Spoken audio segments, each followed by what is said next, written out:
screen so we can get Barbara all right, you're saying screen now?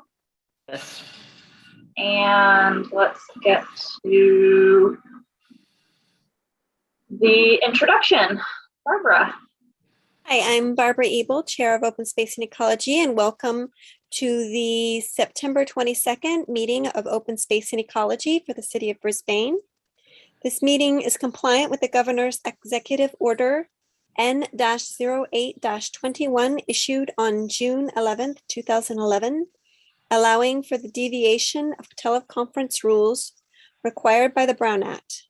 The purpose of this is to provide the safest environment for staff, committee members, and the public while allowing for public participation. Public may address the committee using exclusively remote public comment options. The committee may take action on any item listed on the agenda. Public meeting videos.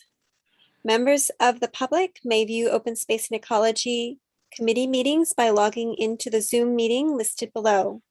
Open Space and Ecology committee meetings can also be viewed live or on demand via the city's YouTube channel, www.youtube.com/BrisbaneCA, or on Comcast Channel 27. Archived videos can be replayed through the city's website, brisbane.org/meetings. To address the committee, the Open Space and Ecology Committee meeting will be an exclusively virtual meeting. The OSEC agenda materials may be viewed online at brisbaneca.org at least 24 hours prior to a special meeting and at least 72 hours prior to a regular meeting. Remote public comments. Meeting participants are encouraged to submit public comments in writing in advance of the meeting. Aside from communicating while in the Zoom meeting, the following email and text lines will also be monitored during the meeting, and public comments received will be read into the record during all communications or during an item. Email is aetherton@brisbaneca.org. Okay. Text 415-203-8897. Join the meeting, brisbaneca.org/Zoom-OSEC. Meeting ID 976-4295-0160. Passcode is 5445111. And the call-in number is 669.900.9128. If you need special assistance, please contact Adrian Etherton prior to the meeting at the email listed or at 415-508-2118. Notification in advance of this meeting will enable the city to make reasonable accommodations to ensure accessibility. Let's have our call to order.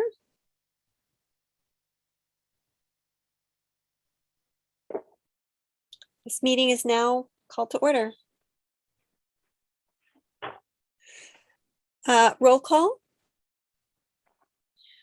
Helms. Shauna's here, yes. Dykes. Present. Ebel. Oh, wait, that's me. I snuck up on you. Oh, you did not. Oh, you did not. You did not. Sorry. You Feldman. did not. I think Glenn is not with us. Yeah, she's here. Oh, she did. She make it. Oh, great. She's muted. Okay. Probably laughing. Should be laughing. I'm laughing at me. I'm really funny. Jason Noonan, Here. Mary Rogers, Here. Michelle Salmon. I'm here. Evil. Mostly. I think that was one of the dingiest moments I've ever had in my life. Okay. Definitely saving this recording. Yeah, glad to have had that behind me.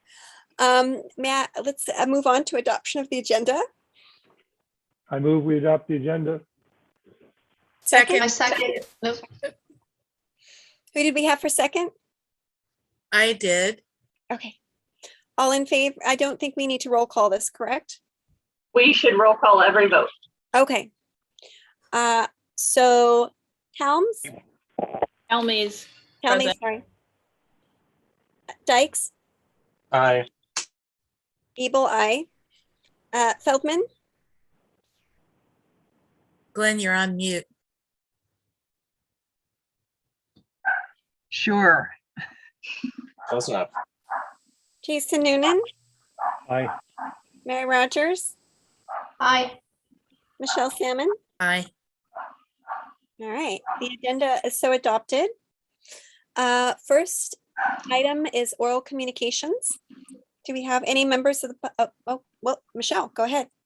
I would like to give my heartfelt thanks to every person who came or supported in some way San Bruno Mountain Watch's pancake breakfast last on Sunday. Was that just last Sunday or the Sunday before? Anyway, on September 12th. It was an amazing event, and I thank you all from the bottom of my heart for showing up and making it such a success. Yay. Great pancakes, great hospitality. Thank you. Our pleasure. And Barbara, thank you for the gluten-free pancake mix in particular. Absolutely. I'd like to thank all of those who made it to the coastal cleanup day. I did not make it myself. I had something else going on, but thank you for all those who participated in that. Who can I give a shout out to? Me, Me. Michelle for number 31, her 31st time doing it. Michelle. No, I missed 1 year when it was my niece's wedding. Don't listen. I'm your agent here. Don't contradict me. 32 Okay. times. Just about. So that's 4 of us. Great turnout, guys. Yep. Anybody else on for oral communications? Adrian, do we have any members of the public wishing to speak?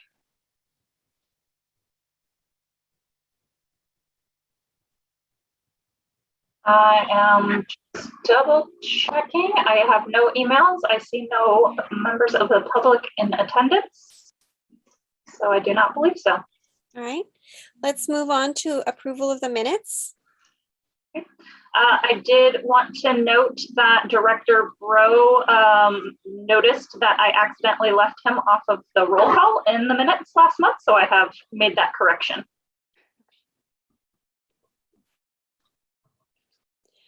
May I have a motion with that correction? Move to accept the amended minutes with Director Bro. May I have a second? A second. Do you know who your second is, Adrian? I think it was Shauna. Yes. Okay. All right.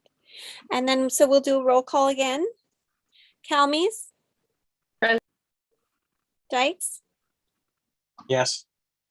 Ebel? Feldman? Off mute. Why not? Noonan? Aye. Rogers? Aye. Salmon? Aye. Okay, the minutes are so approved. New business, what do we have? I've got some information about the Brown Act, and the first piece is what's happening with the state law. Governor Newsom passed an executive order allowing us to meet remotely, exclusively remotely, which expires on September 30th. So he just signed a new law, AB 361. Each local agency has to make a case to ensure that for public safety, we need to continue with remote public meetings for council, committee, and commission meetings. The council would need to renew that resolution each 30 days because obviously the situation can improve, get worse, get better. So they have it on their agenda tomorrow night to approve that for the next 30 days. So we intend to continue with remote meetings as we can. So that's the first piece. The second piece, which we did talk to you about, Barbara, when we met, was that it's come to light, the way I inherited the committee, I think we had some committees, we met, we didn't post notices about those subcommittees. So we've been told by the city attorney and the city clerk, et cetera, that a standing subcommittee needs to be noticed the same way that OSAC needs to be noticed. Wow. 72 hours advance and posted on our local boards. And we also do the website.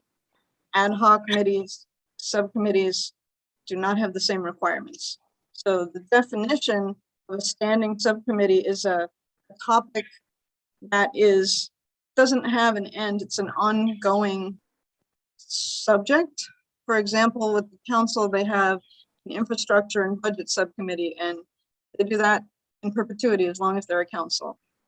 And an ad hoc subcommittee is a project-based thing, such as an invasive species ordinance, for example.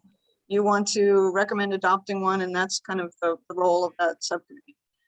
So we marked out which ones are ad hoc and which ones are standing. We did talk to Barbara a little bit about it. So, some of them, there's a little bit of a gray area, and some of them you may feel like, you know, we want to know about this over a long period of time. So some of those things we've managed by adding them as reminders to our calendar.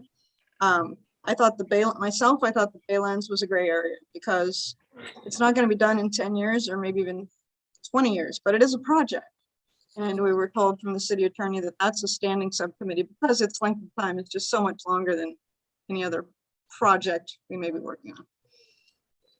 So I guess now, Adrian, just share that slide. We could either share it now or get to it when we get to subcommittees and talk about how we've designated each of them. I guess we're here now.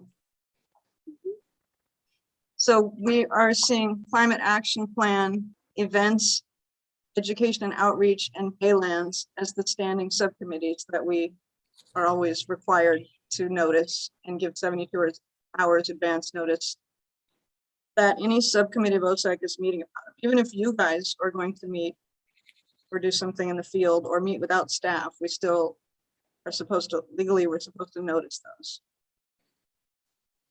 So that was news to us, you know, we hadn't been doing that. I didn't even really realize that no one had kind of told us that that was the process. So we're going to start doing that going forward. The third piece is, I guess as we're moving, I don't know if anybody has comments at this point. Oh, and Barbara had a question, I guess, about putting out information about ad hoc subcommittee meetings. And so we asked about that, and we're told via the city attorney and the city manager and the city clerk that the procedure is to notice standing subcommittees. If we have an ad hoc subcommittee that we want the public to, we have a particular point that we want the public to participate and get their feedback, for example, with dark skies, and we can publicize that in social media. There are lots of ways we can get the word out, but we don't want resource heavy, and we're directed not to be putting those notices out every time for those ad hoc subcommittees. Okay. I'm disappointed, but you know, I understand. Okay, If we have to do it, we have to do it. what was that? I said if it's a requirement, then, you know, we do it, right? No, my disappointment was not about the requirement. I'm more than happy to comply with the requirements. I was in our subcommittee meeting. I had requested that we make an effort to also notice our ad hoc subcommittees, because I think those are also of public interest. And, you know, but I also expressed to staff that I was flexible about how that happened. So it sounds like we can notice them through social media, and frankly, I'm fine with that, because if we save the paper, that's okay. Yeah, we had also talked about, I don't know how many people are actually, you know, we're putting them on these boards, but how many people are finding out about our meetings by going and looking at The boards, not many. So I think that's actually probably just fine. I thank you for following up on that. Sure thing. Okay, so then continuing on, the other subcommittees that are listed are ad hoc in our understanding, in our minds. Open space plan, we're looking for an update. I know that you guys want to get information on this ongoing on a yearly basis, and we put that on the calendar. Crocker Trail frog habitat, the idea is to develop a plan for that, and then if it's an event, it would be in the events subcommittee, like year over year, as opposed to having to be its own standing subcommittee. Invasive species ordinance, dark skies ordinance are both particular projects. The tree issues, the idea is to recommend a standing committee that's made up of a bunch of different parties. So then that would be another committee that formed out of that. And festival tree, obviously, we know that's a project based. Oh, that's a Type of committee for the activity. ages. Yeah. So you think it's project-based? So I hope. I imagine. So then the last piece, and this segues into the next item, is that the open space and subcommittee, formerly, some of you may notice, had 3 members. We had Michelle, Mary, and Jason on that committee. And I was told that I needed to look into how close Jason lived and owned property relative to these parcels that the subcommittee is going to recommend adding to the open space plan. And we found that Can I ask who requested that? I don't even know. Okay. It was through the city manager, so I'm not even sure. I'll ask Clay. I can. Anyways, for now. So what we found that's pretty clear in Brown Act, right? That there's a financial conflict of interest. So Jason offered to recuse himself, and so when the subcommittee presents what they're presenting, he can participate as a resident because he is interested as a resident. He lives nearby. So the subcommittee is now Mary and Michelle. And right now I'll say Jason did a lot of work out. He went out and took some photographs for us of those properties that we're considering, and all of the committee wants to thank him for doing the field work. Everybody knows that he hikes the mountain and takes great pictures, and so he was a great asset to what the subcommittee has put together, which is the next item on new business. I would just like to add to that. I'm very grateful that Jason was able to do that and go places where I really have a hard time going now. And so I'm very grateful. It was a great contribution to our presentation and to our moving forward with changing the criteria. So thank you very much, Jason. I very much appreciate it. Thank you both, Karen and Michelle. It's super kind of you. Thanks a lot. It was my pleasure. And you know, I don't always agree with the law, but you know, the way it's been explained to me, I'll follow the law. So thank you, Karen. I thought you handled things very sensitively and like a true diplomat. So I really applaud you. Thanks a lot. Thank you for saying that. Yeah. Yeah, I'd just like to also say that without Jason's research, we wouldn't have the evidence that points to our recommendation. So thank you very much. Yes, and I also want to thank you, Jason, on behalf of OSEC and behalf of the residents of Brisbane.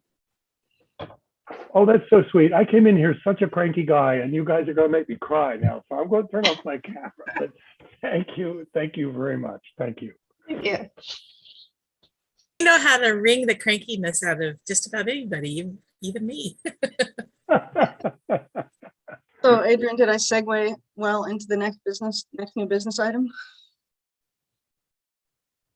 Indeed, you did. I think we can go ahead if there are no other questions on this item. Before we go ahead, I just want to get a kind of a feedback from the rest of the committee if they agree with all of these designations.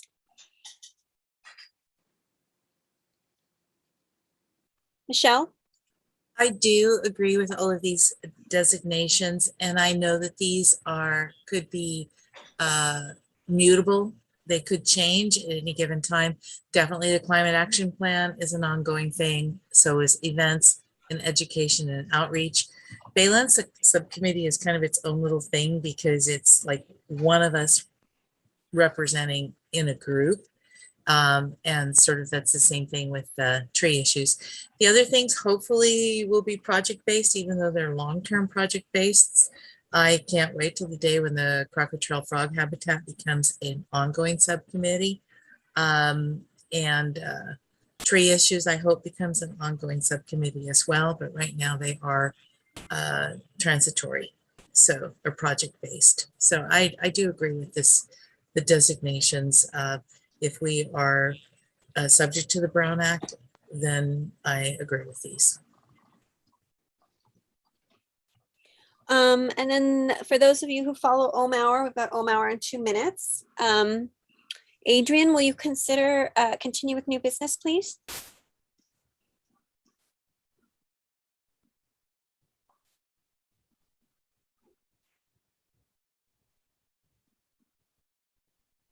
You want me to take it from here? I can't hear you, Adrian. I'm not sure who's, I'm letting Barbara run Yeah, the okay. meeting, and I'm not sure who's So- doing the presentation here, so. Okay, yeah, tell me so the next Michelle, slide. thank you. Yeah, next slide. Michelle and I will be presenting the open space plan update subcommittee reports, and that was based on research that Jason, as you guys know, did, and Michelle and I and Karen had and Bob had many discussions about this. So this is about preserving the Brisbane acres. Next slide. The agenda, to keep us all on the straight and narrow, is a summary. We have the current status parcels that are up for discussion. We have some background that's critical to the discussion. Criteria status, the current status that's in the open space plan and what we are recommending. Research and findings, a lot of good data here. Our recommendation, and then next steps. Next slide. A summary, a lot of words on this page, but this project it deserves this. So as you know, the open space plan was adopted in 2001. And since then, we have had no updates to this plan. So this is well deserved and very well needed. The open space plan update subcommittee of OSEC, we all conducted an audit and inventory of the Brisbane acre parcels not included in the priority preservation area, the PPA. The subcommittee recommends that the current criteria be modified to include all 9 of the original criteria, except to allow an acre to adjoin developed parcels on more than one side, allowing parcels to be measured on remaining criteria. 6 additional acres be included in the priority preservation area based upon the modified criteria. And we have plenty of backup for this. The open space plan for the Brisbane acres sub area be updated with the new criteria and inventory. And then the open space subcommittee is consisted of Michelle, myself, Karen, and Bob. Next slide. The current status, the parcels that we will be discussing today are marked in green stars. They consist of 84A, 87, 89, 90, 91, and 35. And these great maps are Bob's great work as usual. Hey, Mary, And so, yes, just want to tell you to offer if anyone has questions. I don't know if oh yeah, so please interrupt. If you have questions, just start shooting away. Or Yes, put Glenn? your little raise hand thing. So I will have a question. So these are also, the starred properties are also city owned? No. No. No. Not yet, okay. They're not. They are so not. let me just give a second of background. So when Bob kind of did this dog and pony show for the 20th anniversary of the open space plan, but it was a while back, and most of the committee doesn't work on this month to month, so it's not fresh for everybody. But back in 2001, the city was starting to buy some of these upper acres that are called acres because they're about an acre in size, most of them. And they bought some here and there because they knew they had butterfly habitat and, natives and had certain values. So they formed, I know I've talked about this a couple of years before, but Open Space and Ecology was formed to make this plan. And it was some community members, a couple of council members, a planning commissioner, maybe a park and rec commissioner. And they developed all these criteria, and they did it for all of their other sub areas in Brisbane, but they drew this line. The yellow line is the upper acres. And they said all of these, for these criteria that they developed, should be the priority to acquire. And over the years, since the first one was like the mid-90s, I think, over the years, when these have come for sale, the city has bought them, and they've been able to do it with their own funds and with grants from the California Coastal Conservancy and U.S. Fish and Wildlife. So all of the ones in blue, the city now owns. And the program, annually, we're supposed to send a letter to all the private ones and say, hey, do you want to sell or donate your property? We'd love to talk to you about it. So the committee, this subcommittee came to me, before COVID, so probably 3 years ago, saying, look, there are some other, now that we've got all these, let's look at some more. There are some other ones that are high value and we should talk about them. So that's what we're doing. I hand it back to Mary. Is that Okay, I think Glenn has a question. Yeah, I wonder if you could back up one slide. Sure. Oh, okay. Adrian. Back up. Yeah. Yes. So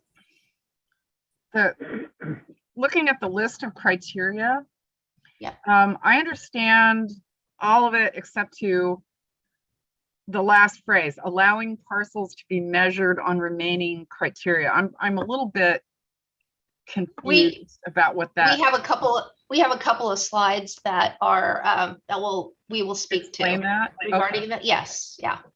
Okay. Okay. All right. So next slide. We're good on this. Any other questions about the map? Okay, so I'm going to turn it over to Michelle for background. Take it Okay, away. so Karen covered some of this, but one of the reasons that one of the main reasons that I joined the Open Space and Ecology Committee some years ago was to actually work on the updating of the open space plan, because I have always felt that it needed updating, and some of the criteria were challenging. But when the open space plan was originally adopted, the city of Brisbane owned very few acres, as Karen explained. And in order to prioritize those acres for purchase and preservation, the committee at that time felt it was necessary to select a smaller number of criteria to work with. This enabled the committee to better focus the city's efforts on purchasing what was then considered the highest open space value acres first. When we show you the charts, please note that a lot adjoining a developed parcel or parcels was considered at that time to be less desirable as open space. That is one of the criteria that we want to change. And one of the reasons we want to change that is that we feel like that is not as relevant now as it was then. And if we do not change this, then parcels that are in the priority conservation area now could actually be deemed not worthy if someone developed an adjacent parcel. So that one is I understand why they needed to make the amount of criteria smaller to be able to better focus, but the times have changed. The chosen criteria for selection of an acre to be included in the priority preservation area in 2001 had to meet at least one or more of the stringent criteria. Contiguous to San Bruno Mountain State and County Park, contains intact native vegetation, contains endangered butterfly habitat, contains permanent or semi-permanent wetlands, forms a portion of a significant watercourse, and at that time cannot adjoin developed parcels on more than one side. The original study criteria that were deemed less important at that time and dropped from the criteria to lessen the number of lots to focus on were potential trail corridors and access points, forms a portion of a significant ridgeline, and falls within the central Brisbane viewshed. And the central Brisbane viewshed is clearly defined in the open space plan. Open space plan as being from the post office on Visitation Mall, looking up at Brisbane. And that is the central Brisbane viewshed that was used as the criteria. Next slide, Adrian, please. To date, we have acquired 70% of the acres within the current established priority preservation area, which is awesome. And with today's increased pressures to develop, OSEC chose to review the criteria for inclusion in the PPA and established a subcommittee to study, research, and make recommendations. I have been on this subcommittee for years, and we're finally in a position to take action. We were sidetracked with the Baylands draft EIR, the Climate Action Plan, and other very important and relevant activities of the OSEC. The subcommittee reviewed the 2001 selection criteria used to determine the inclusion of an acre in the priority preservation area and how the criteria holds up to today's environment. Based on research and findings, the first recommendation is to include all 9 of the original studied criteria to determine whether an acre should be included in the PPA. And part of the reasons for those are that obviously ridgelines are considered very important, or we would not have developed a ridgeline ordinance. Obviously, Brisbane's viewshed is very important. And the other criteria that was dropped at that time, I should know this by heart by now, was the, going to page 11. Trail. Right, trail The corridors. trail corridors and access Yes. points. And Yeah. as we know, those are very important. I myself got caught up in that one when I hiked down the ridge and down the trail I took all of my life and ended up in somebody's backyard in San Diego court and had to ask permission to cross through their backyard because it was fenced in. And so those are very important criteria. Jason, you have a question? Can I answer that for you? Yes. So if you were asked about this, Michelle, then initially 20 years ago, the criteria led to a pool that was just too large. So maybe they had narrowed it so they'd get a smaller pool. But now that with 70% purchased, we want to revert to, is that the logic of why we would revert to the all 9? Yes. That's part of the logic of why we would revert to all 9. And also at the time they were just beginning this process and, limited. We didn't know, the open space committee, which was composed at that time of 2 council members, Clark Conway and Clara Johnson, a planning commissioner, Michael Barnes, Raymond Miller is a member of the public, and Elena Court, Alexandra Early as members of the public, and Mary Howell as a member of Parks, Beaches, and Recreation. Got it. And that was the committee that did this seminal work for the city of Brisbane. And at the time, we had no idea how successful we would be in being able to gather funds, get partners to help us, like the Coastal Conservancy and Trust for Public Land and other agencies. So it was a long road. And the amount of data that they had at that time was extensive, and they decided to narrow the focus. And also the definitions of the data at that time are subject to interpretation as well, because at that time, when they were considering native habitat, they weren't considering native habitat as we consider it now. They didn't understand the intense relationship of the native habitat as we do now. And at that time, they considered the native habitat to primarily be butterfly habitat for the then only 2 endangered butterflies.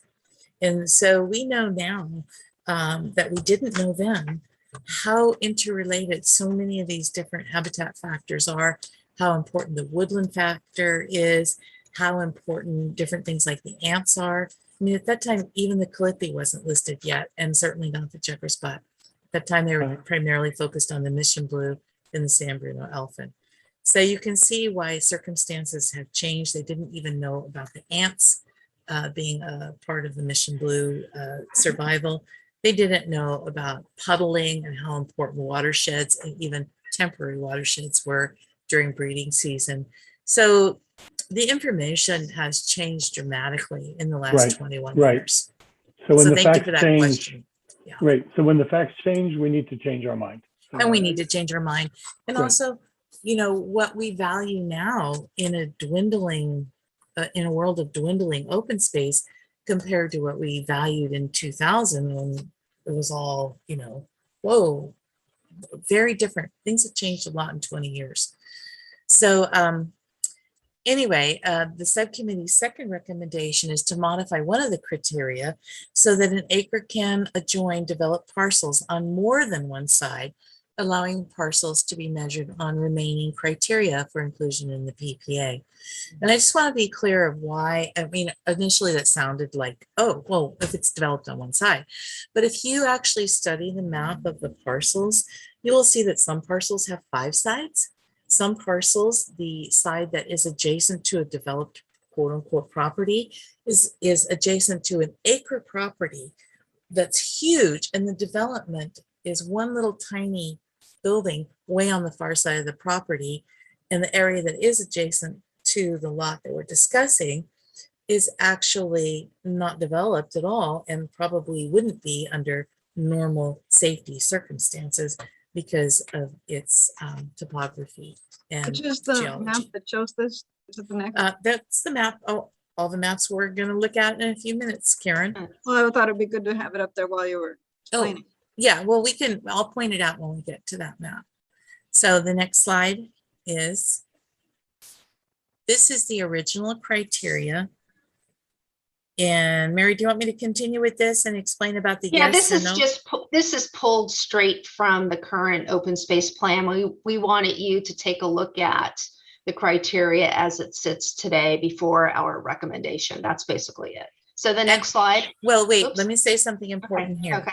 And this is an important distinction, is that if a lot was developed on more than one side, yes was considered a negative factor, not a positive factor, as with the rest of the chart. So when you're looking at the historical documents, you need to remember that. Yeah, that's a little confusing when you read the open space plan. It was very confusing. Yeah. So next slide. And this is the recommended criteria status changes that we will be asking approval for. And these are the 6 lots that are being discussed. And we've modified this criteria chart to include several yeses for these criteria that were labeled no before. So the yeses that are in like a light orange, those are new based on our evidence. And again, as Michelle mentioned, the developed lots on more than one side, that language on that criteria is recommended to be changed. And you could see right below the text saying 35 and 91, it previously met the criteria, but was not shown as a priority preservation acre.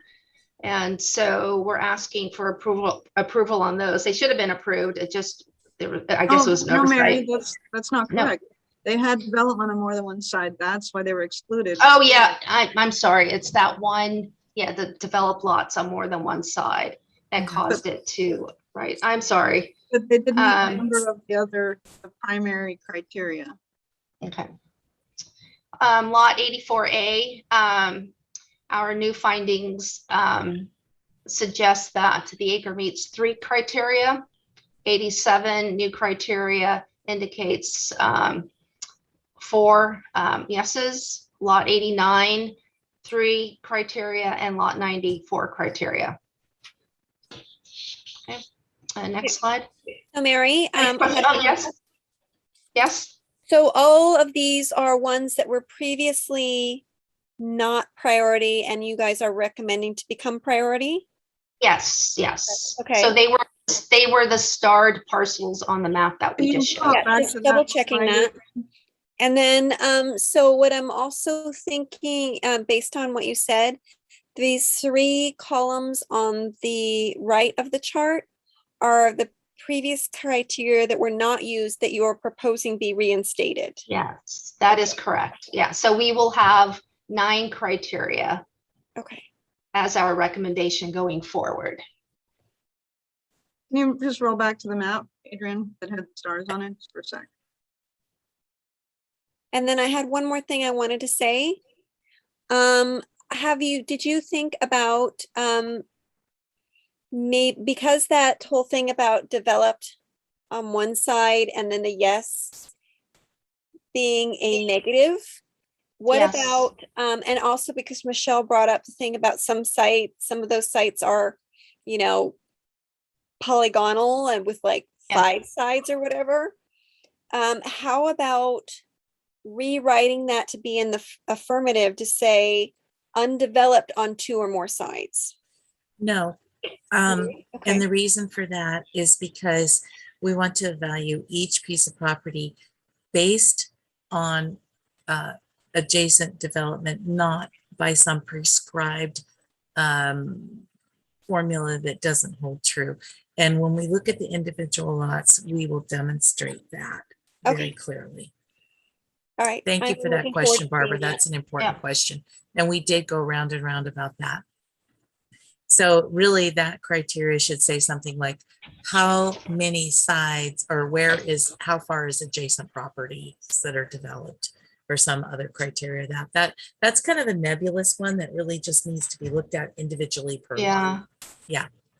So can we move back? Oh, did you want to move back forward now to? Yeah, we can go to the next slide, which would be slide 9, I believe.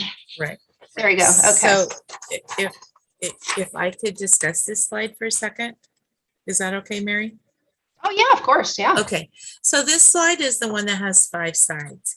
And if you look at this lot carefully, you'll notice that one of the sides is the backside of properties on Humboldt Road. And if you look at the top side of this slide, I'm sorry, you can't see my pointer. It's adjacent to a developed property. And on the third side, it is adjacent to a access road, Annis Road. And this property really should have been included in the original. It is contiguous with other properties that are not developed, and it is now also adjacent to a property that has already been purchased by the city. This property also has endangered butterfly habitat, which is very important. It is included as a potential trail corridor, especially since San Diego Court has been kind of cut off as a trail corridor. And it does form a significant portion of a ridgeline, and it absolutely falls within the central Brisbane viewshed. This lot met all of the original criteria of the 6, except for having development on more than one side. And I feel that this one is extremely important. And this is a very good example of a lot that should have been included in the original group had we not had that one criteria that was applied, I don't think, as well as it could have been. It says no on wetlands and watercourse. As far as we know, there are no permanent or semi-permanent wetlands there. There are areas where water gathers and seeps. And, you know, in heavy years, there probably are water courses. There were in the past. In my younger years, I hiked across this lot a lot because one of my best friends lived on what's now San Diego Court. And that was one of our go-to trails up onto the mountain. And it was always during wet years, a very wet lot. but we could not categorically state that until we have a good rain year. So we left that off. But given the current, our current research and findings and the criteria this parcel meets, we believe it should be included in the PPA. Does anyone have questions, or should we move on to the next slide? Let's move on to the next slide. Yep. So these are interesting lots. They're 84A and 87. And these, in the case of 84A and 87, this is a case where quote unquote adjacent development is very misleading. If you look at both 84A and 87, 84A has the adjacent development on, I guess it's kind of 3 sides or 4 sides of this lot. I mean, that's the shape of the lot. But if you notice on the map, the development is outlined, highlighted in green. And you'll see that those developments are not anywhere near the perimeter of the lot, except maybe for the case of the one house on Kings Road. And on lot 87, the same case, and the adjacent lot, if this was a little bigger, and we'll look at this on the bigger map, the flag-shaped lot that is directly to the east of 87, or on the screen, the right, yes, that lot, the only development is way at the other end, and the rest of that lot is fairly steep and landlocked and not likely to be developed. And so this was a case where 87 and 84A should have definitely, could have been included had that one criteria not been there. But there's also criteria where, does it have endangered butterfly habitat? No, it is forested. But does it have native habitat? Absolutely it does. Does it form a significant portion of a watershed or a water course? I can personally attest to that. If you look at Upper Costaños Canyon, which is on the upper part of the map under the word development, I can assure you that when we had the heavy rains in 1980, January of, I believe, 82 or 83, the water coming off of 86 and 84A was significant, to the point where it flooded Kings Road with 2 feet of water and drained down into Costañas Canyon. And it was a rather significant, I can say it was significant. Oh my God, it was a flood. And those are very important lots that feed into waterways in Brisbane, and also definitely have native habitat. Well, if you look at native habitat and native plants, instead of just looking at butterfly habitat as the original plan did. Are there questions about that?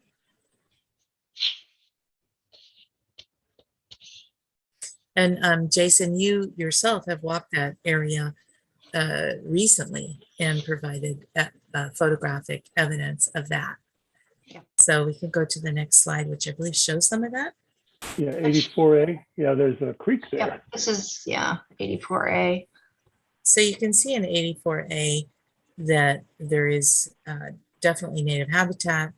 We also have a problem with invasive English ivy that we need to work on, because this is one of the reasons why, if this lot had been in the priority preservation area and had been acquired, we might have been able to stem the tide of an invasive species. Right now it's in private ownership, so we would have to have permission to do that. It's wild over there, Michelle. It's attacking so many trees. You would weep. You would just weep. I do weep. I've seen this, and I've pulled so much ivy that I can't even tell you. But this is an important linchpin lot to be able to save the upper acres. And this is one of the reasons why we want to get rid of that criteria, so that we have the opportunity to acquire some of these lots that could help us save the rest of the mountain. So you can Any see other the Dry questions? Creek bed. The next slide is going to show 87 photos as well. This is a So, tough time of yeah. year to take photos. I know. But like, for instance, on the one on the right where it says more watercourse, having been on that lot at one point, you can see where in the middle, that blue is sky, which means that you're looking at a V shape and you're looking at basically the watercourse, and the mature oak trees and seasonal watercourses on that lot are well documented if you actually went up. Glenn? I was just wondering if the buffering characteristics of these lots maybe should be included as a criterion. We are, we're going to be asking council to spend money. And I think, we need to make the argument compelling. It seems to me that is it 35 and 91 are the ones with butterfly habitat. Those are sort of no-brainers. The other ones I think are going to be harder. So I'm wondering if if we could devise some language for a criterion that spoke to these areas protecting the rest of the mountain. And I don't really have right now an idea of how to say that, but I just wonder about that. That is definitely the spirit of what we're talking about with eliminating the development on one side, Glenn, and articulating that better as also the buffering factor, I think, is really important. The other thing that I think that you bring up kind of on the side is when we're looking at these habitats, our job here is not just to save the endangered butterfly habitat, because if we do that, we might as well put them in a museum. Our job here is to save the entire functioning ecosystem that supports the butterfly habitat. And that includes the oak woodland, it includes the animals, it includes the waters. I mean, Dr. E.O. Wilson spoke very, very, very clearly about the importance of preserving the living, working ecosystems habitat. Otherwise, we just have a park, Yeah, here. So thank you for that question, Glenn.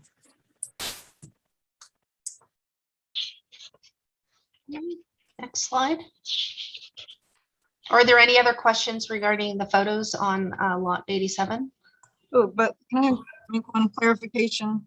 With this request to the council, when we bring it to the council, we're saying add these to the priority preservation area of the open space plan, put them within the yellow line. So we only buy them when the owner is willing to sell or donate. Right. Correct. So I understand that, but at some point, the intent is to buy them. Yeah, the intent equals money. Yeah. So, Mary, do you want to talk about these ones, or do you want me to? Oh, go ahead. You know most of the history. Okay. So these three lots, 89, 90, and 91, are also lots that especially, well, they got excluded because of having development on more than one side. Okay. One of the reasons they got excluded. And if you look at 89, you can see that the one side is the road, and that was counted as development. And one side is that house way down at the end, which is right under the EL on the word development. And that one should have, without that particular one, it had a yes on intact native vegetation, and it meets two of the criteria that were dropped from the original criteria, potential trail corridors, and falls within central Brisbane. But it also, I believe, has a lot of intact native vegetation.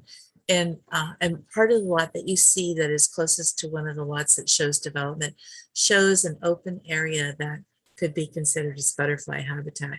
Obviously, we'd like to do a better assessment on this lot in terms of intact native vegetation, but that will have to wait for the spring when a lot of the native vegetation will make itself more obvious. Lot 90 also has a development on two sides. And if you look at the development that's on two sides, you'll see that this is a 5-sided parcel. And the two parcel pieces that have development on them are very tiny, and the development is far, far away.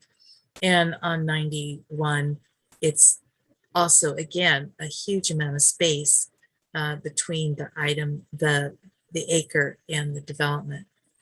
On 89, we talked about that one. On 90, it also has potential trail corridor. It forms a significant ridgeline, and it absolutely falls within the view shed of Brisbane.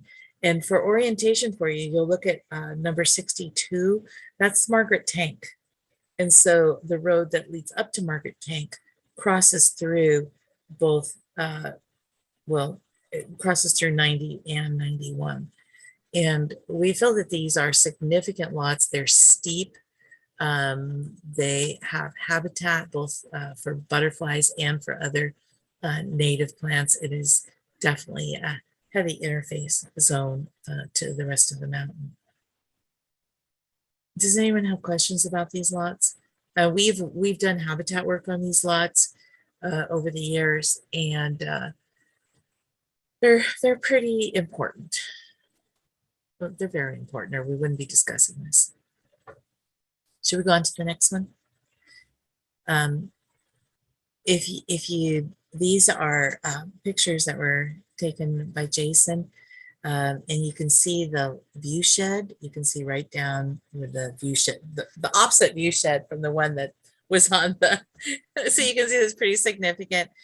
You can see the dormant lupins and the native grasses that show that it is butterfly habitat. And it's definitely high on the list of priorities to save. And then lot 90 is next. Oh, sorry, 89 continues. More 89, yeah. Yeah, sorry, I'm not looking at my cheat sheet here because I'm just sort of like so absorbed in what we're looking at. But you can see that it has traditional animal and animal trails, and also walking trails. I myself have hiked over this. You can see feathers from the bird killed by a red fox or coyote. You can see the ferns, and the ferns. This is like in the driest period of the year, and it still has ferns. Yep. When you walk this lot in after a good rain or in the spring, you're blown away with the amount of native plants that are so rare that grow here. So, and it would meet all of the criteria, all of the new criteria that we're looking at, or revived criteria. So let's go on. And here's lot 90, and you can see the portion of the natural ridge line. You can see the view shed. You can see the native vegetation. I believe this is a mature oak tree, but it's kind of hard to tell at this time of year because we've had such an incredibly dry year that everything looks a little gray. But I've also hiked this lot years ago, and it is a very rich lot when it comes to native plants and vegetation and Forgive me, steepness. Michelle. Yeah. If anybody has a hard time, if you look at the second panel, the portion of natural ridgeline, if council has a hard time seeing that, you see where that solar flare is? That is like 6 foot, that's a 6 foot ridge right there. And there was a solar flare, but what you're looking at is a part of the ridge. It's really very vivid, you know. Mm-hmm. If they can't see it, you could tell them right on the solar flare, that's where the ridge is. Yeah. Sorry to interrupt. No, that's good, Jason. That's very, I mean, okay, so let's go on to the next one. Next one's 91. And this is lot 91, which is now further up and out into the grasslands. And you can see the desiccated lupins, the native grasses, how steep the slope is. How steep. This is why I haven't hiked this lot for a while, Jason. Thank you to you and Chad for hiking it, because man, I can't do that anymore. Existing trails connecting to the San Bruno Mountain County and State Park, a portion of the natural ridgeline. And it clearly shows that this lot should definitely be in the priority conservation area, especially since it is an access to our water tank. Yeah. Next slide. So this is kind of our last slide, but Mary, do you want to go over the recommendations? Yeah, sure. Our recommendations. So you've seen all our research and findings. And so what we would like to do is modify the current criteria to include the 9 criteria shown. So it's a little bit more stringent, but it's warranted. And modify that one crazy criteria so that an acre can adjoin developed parcels on more than one side. And maybe think about what Glenn said about the buffering and somehow work that in. So that's what I heard. And we're asking that the lots that we discussed, 35, 84A, 87, 89, 90, 91, be added to the priority preservation area as a result of meeting those criteria. So the next slide, if anyone has it, does anyone have any questions regarding our recommendation? Okay, Glenn? Oh, Glenn. No, I don't have a question, but I would kind of like to have the subcommittee consider adding an additional criterion or modifying the ones you've got before we vote on this. Okay, that's fair enough, yeah. And We would- what do you mean, Glenn, exactly? Well, I mean, adding a criterion that lays out the value that assigns value to a parcel based on the fact that it's a buffer, that it's a place to attack invasive species, one or both of those, so that you have your argument for preserving them right there in the criteria, instead of trying to, Yeah. make the argument. Yeah. So Karen, did you keep the definitions in the appendix, the ones that I attached? Oh, yay. Okay, next slide. Yeah. So these are the criteria definitions taken straight from the plan. So I don't know if we can modify one of these definitions without adding another criteria. But no, this did not include the ridge line nor the view. I know shed. it didn't have it in the plan. These were the only ones stated that I could find. Do you want to take Barbara's comment first before? Oh yeah, sorry, Barbara. Sure. I really, first of all, I'm completely floored by the amount of work you guys put into this. This is amazing. Just how you've put it together and the documentation and the evidence. I'm really, really, really proud of my fellow committee members here. Thank you. I still would I don't feel, and I'm sorry if you feel this has been addressed, but I'm still curious why the choice not to flip the language and say undeveloped on 2 or more sides. I know you said that you had discussed that, but I haven't in the foregoing slides, I didn't hear an explanation of why that didn't work. Let me explain if I can.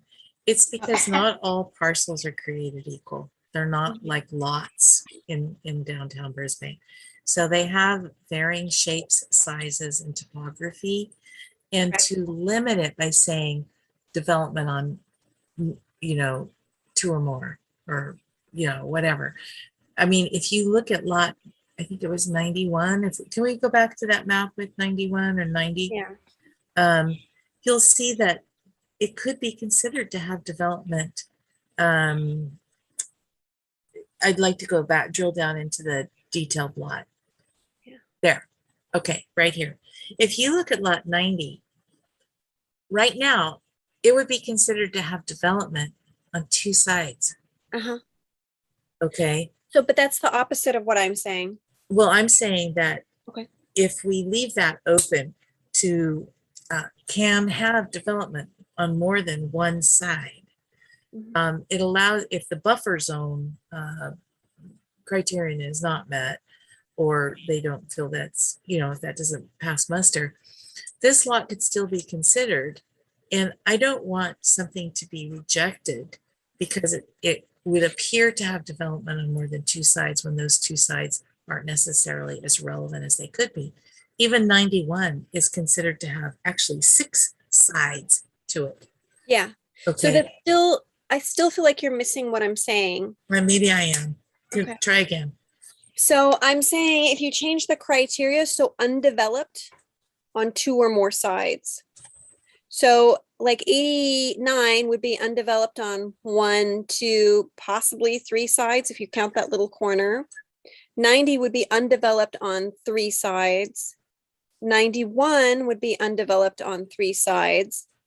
I think there was only one that I would have to zoom in on to see if it was, gosh, it was one of the ones on the left of the map. I wish I'd made note of that. So I get what you're saying, and I'm just going to be really blunt here and straightforward. I could see a time in the future when a parcel or acre could actually have what would be considered development on all sides and still be worthy of going into the preservation area based on what is actually on that parcel. Okay. And that would be called a habitat island. And this is why I don't want to corral us into something that we can't live with for the next 20 years, like we've lived with this for the last 20 years. Okay. So that is my sort of deep in my heart motivation. I doubt I'll be here to see that, but I would like to leave that open-ended so that should that situation arrive where lot 35 ends up being a habitat island surrounded by development, but still as viable habitat for endangered species or other native plants and rare and native plants, that we would have an opportunity to preserve that and not be held by the dictates of what we think now in 2021 covers our ass, when it may not in 2041. And so I'm looking really to the future and being more expansive than they were able to be in 2001. My language would definitely be more inclusive than the original language, but I agree it's not as inclusive as the language you're proposing. So basically, I think we're just eliminating this. Yeah. Development. Basically, we are. I mean, we'll take it into consideration. It should be considered, but I don't think it should be a firm criteria anymore. Okay. I want to jump in here. I don't think I understood that was ever the intent, to have maybe a habitat island.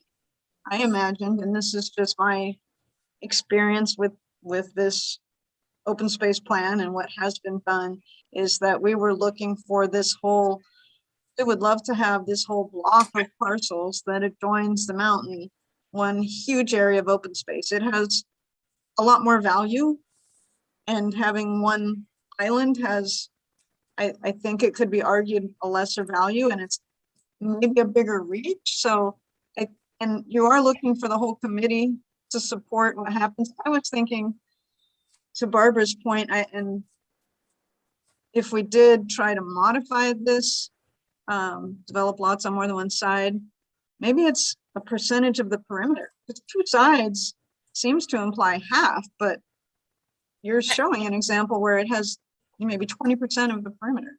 Karen, I think it hems us in. And one of the reasons I think this is just, I'm trying to think in the long view, where live each day as if though it were your last, and as though you had 1,000 years to live. I can see a time in the future where one of these parcels that we've purchased could end up with development on 3 or 4 or 5 sides. And a decision might be, well, it doesn't meet the criteria anymore, so let's drop it from the priority preservation area and sell it. I don't know if the one, And I'm not sure how. I don't know how either, Karen. I don't have a crystal ball. I am just trying my very best to make sure that we do the very best job we can right now for the future. Because that's really what we're doing right now, That's is fine. I planning understand. for the future All the right, way that I they think we did in get that. 2021. Can you go back, Adrian, to the overall map? Sorry to keep making you bounce around on these slides.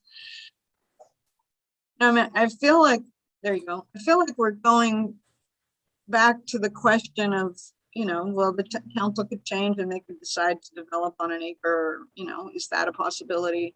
Which we have hashed out with the previous committee, and we can talk about in the future. But can you give me an example where that could happen? And as to Jason, we see your hand raised, but I think we want to give the public a chance to ask questions and comment and then go to you. So it's coming. Oh, your hand's not raised. Well, it was, but I put it down when you said that. No, that's fine. We just keep it raised so we know Okay. we want to get to you. So I can't predict the future, but, you know, eventually we'll want to, you know, maybe look at even more parcels if it's possible. And, you know, inclusion in the priority preservation area doesn't mean that we're going to be able to save it. It doesn't mean that. It's just a step in the right direction. And this step in the right direction means having a more generous definition of what can and cannot be considered a priority parcel. And so I think that even Barbara with her trying to clarify by saying on 2 or more sides or 3 or more sides, these are not lots. They're not rectangular. They're not even, I think that we just need to leave it sort of more open. And maybe there are other parcels that then would fit in criteria that we would want to then seek to make into public space, like, or seek to make into the priority preservation area. I just feel like leaving it open gives us an opportunity for the future to do even a better job than we're doing now. Adrian's hand goes down. I'm responding first. Okay. Oh, I actually just wanted to ask a question. So Karen, I'll let you respond to that. Okay. I get what you're saying, and I want the committee to know, I think this proposal makes sense. My thinking was that it is a buffer. If you don't preserve these ones with the star on them, then they're developed, and then the ones inside the yellow now have development all around. That's a really simple concept. So I'm not personally or professionally thinking it doesn't make sense. I think it does. But Fred once told me, if everything's precious, nothing is. And that's just a quote. You know, we have a real limited scope here that I think we can sell. And if you try to cast your net so wide, we may struggle to convince the council of that. We're not casting our net wide. We're casting our net on these 6 lots.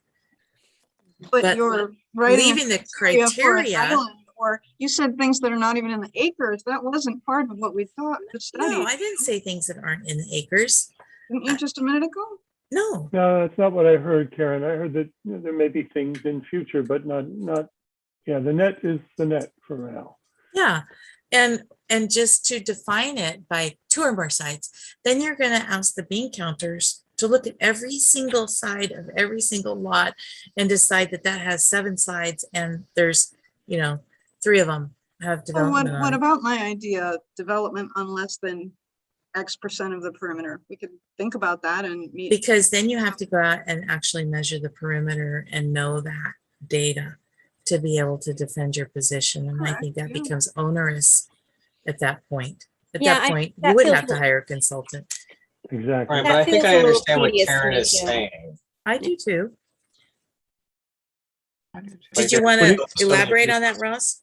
Well, I'm my assumption, not knowing nearly as much about this as you do, Michelle. My assumption is that with the resources that we have, if you start casting the net too wide, the council is going to start to get really leery about spending money on it because we just don't have a lot of it. Mm-hmm. Yeah, well, all we're doing is we are asking council to approve these 6 parcels. But not by change. So I guess maybe I'm misunderstanding it. So not, you just want to make exceptions for these. You don't want to change the rules about how normally properties are considered. You just want to say, hey. Oh, no. We want to change the criteria as all the criteria is the same with the exception of that developed on whatever, how many sides. That is the only criteria we are asking to change. All the other criteria remains the same. Well, as shown.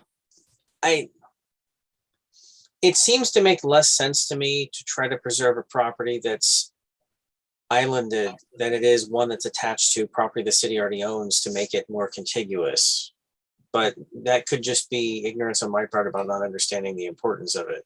At this point, they're not islanded. I'm thinking. I know, but the rules are kind of arranged such that they're trying to make properties that are looking like they're going to be islanded less important than ones that aren't. I guess that's just sort of my take on why it's written the way it is. Currently, it's written the way it is because they needed to make a decision to narrow the scope. I can tell you exactly what it says in the plan on To page 11. prioritize certain ones. Okay, I had my hand up for like 15 minutes. Yes, Now, so I'd like to. Jason, I think the reason we aren't going to you is because at this point in time, you have to recuse yourself from this item and be a member of the public. So we need to take public comment. We haven't hit the public comment part yet. Okay. Yeah, okay. sorry. I'm sorry. I should have made that clear. We're trying to Change get my- there. We're Change really my thing to so- John Q. Public. trying to get to. I've been a little bit confused in this conversation, and I want to ask a question that I think maybe will clear things up a little bit.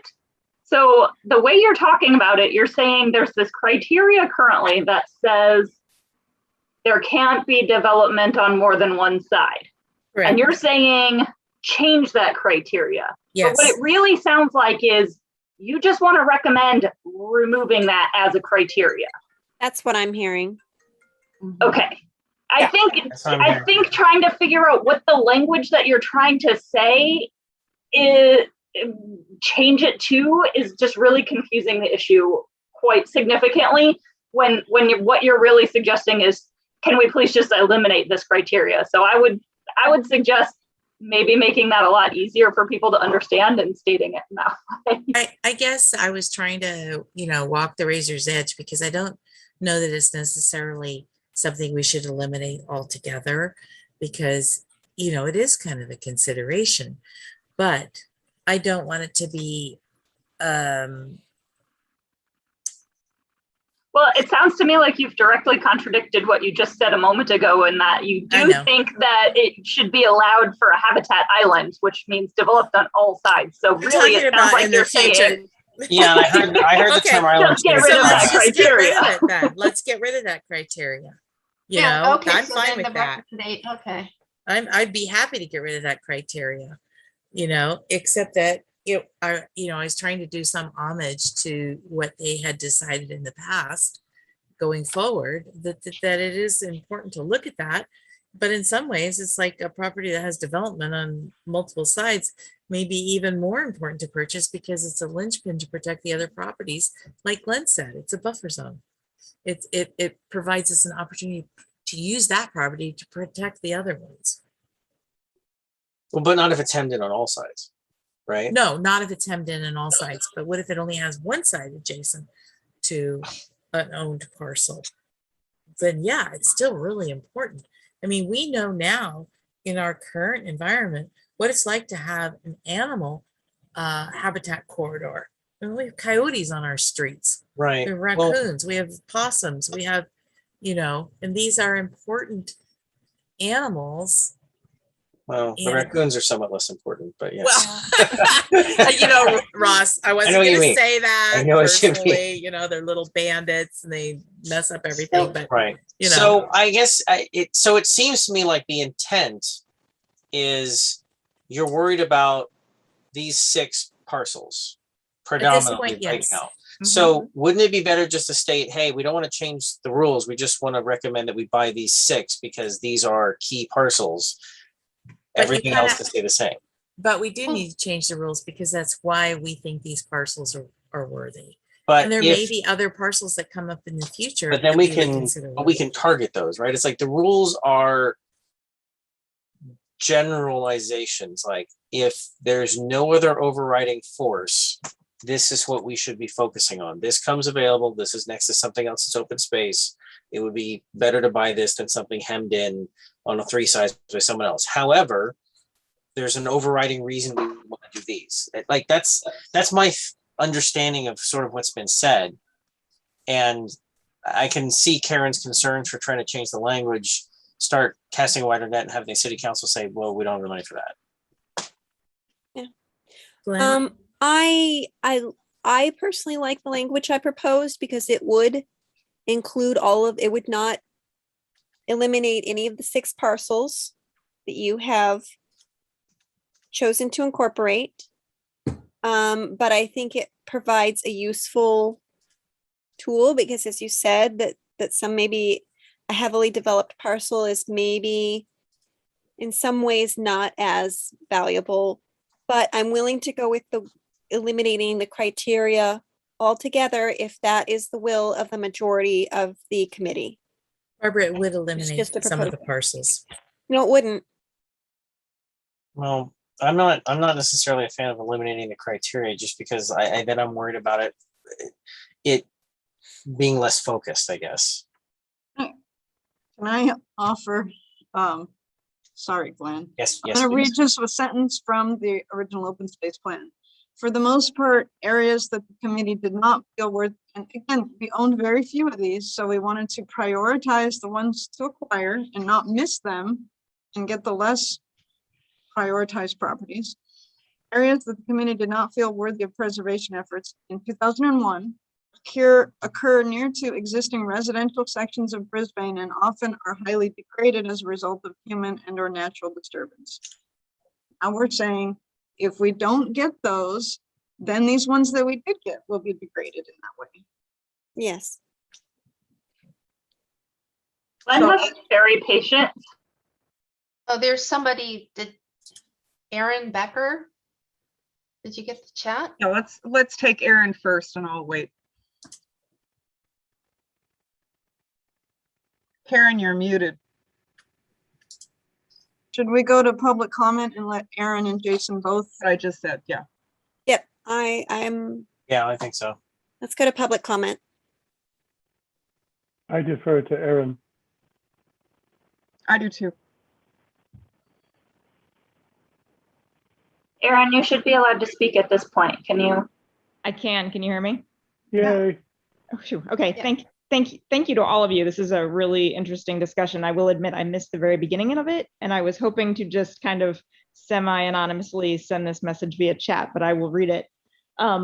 I agree with a few of you that this criteria based on the number of sides of a property touching a developed property doesn't actually make a lot of sense. And I think we should more so focus on the value, the environmental value of a property and not what its neighbors are, right? Because the wildlife doesn't care.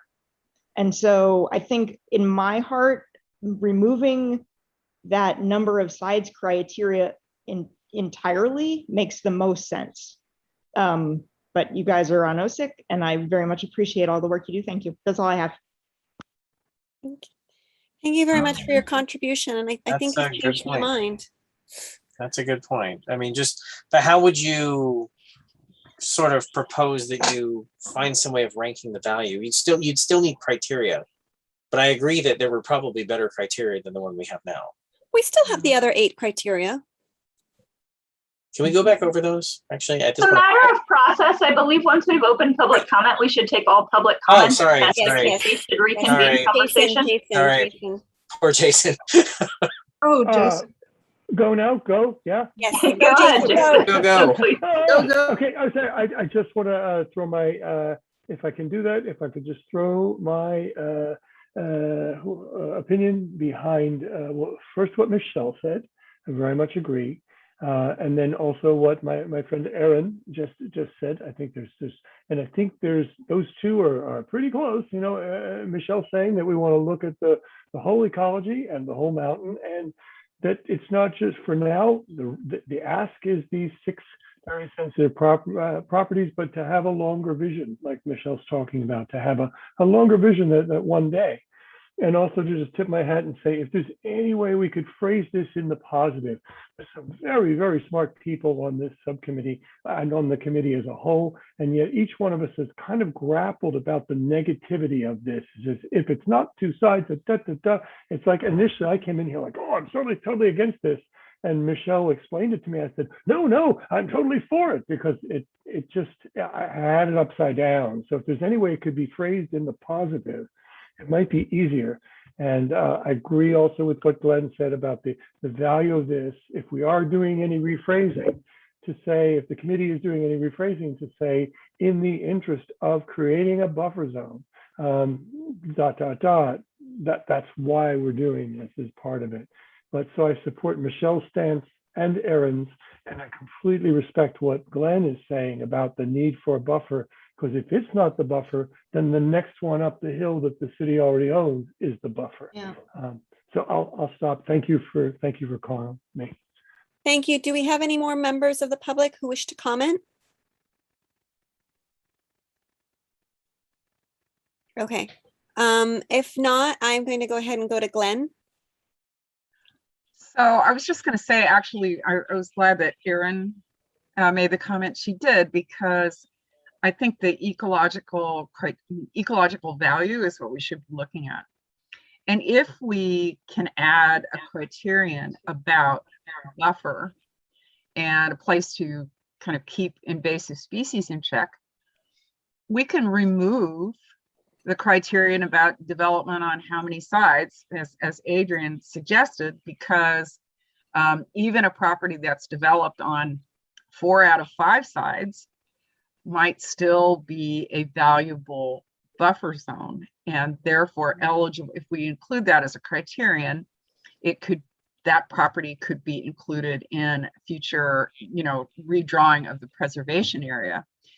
It would, however, I mean, if we're talking about a buffer zone, probably island properties would not be eligible. So I think the buffer zone criterion might solve a couple of different problems.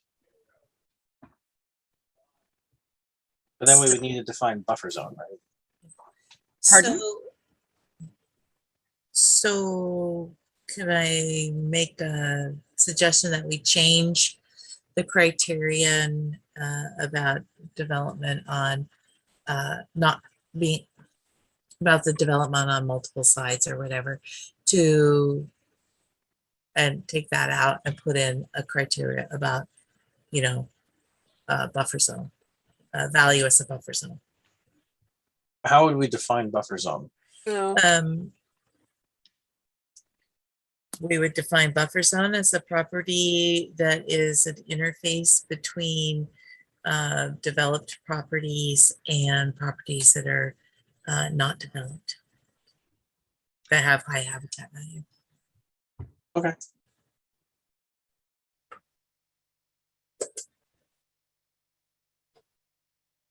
Sorry, I muted myself. Glenn? I think it might be a good idea to put something, if you are going to develop a criterion with that buffer zone language, it might be good to include an explanatory phrase like place to stop endangered or invasive species encroachment on valuable habitat, something like that. That fleshes out the buffer zone habitat idea a little bit. Also, it would be a property that we would be it is in a state that it is recoverable.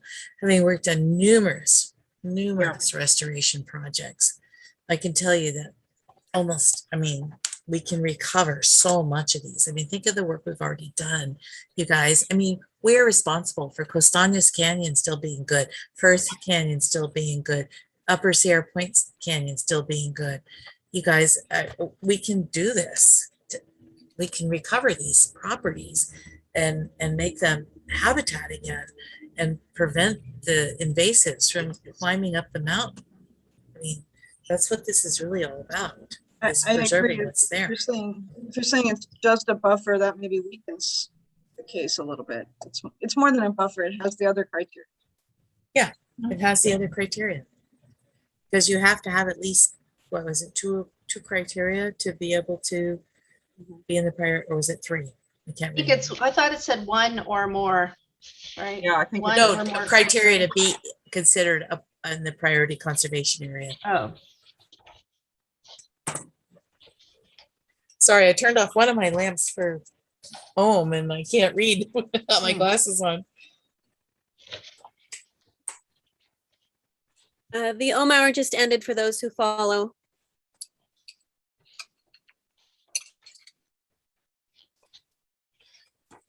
So where are we at? Oh, sorry.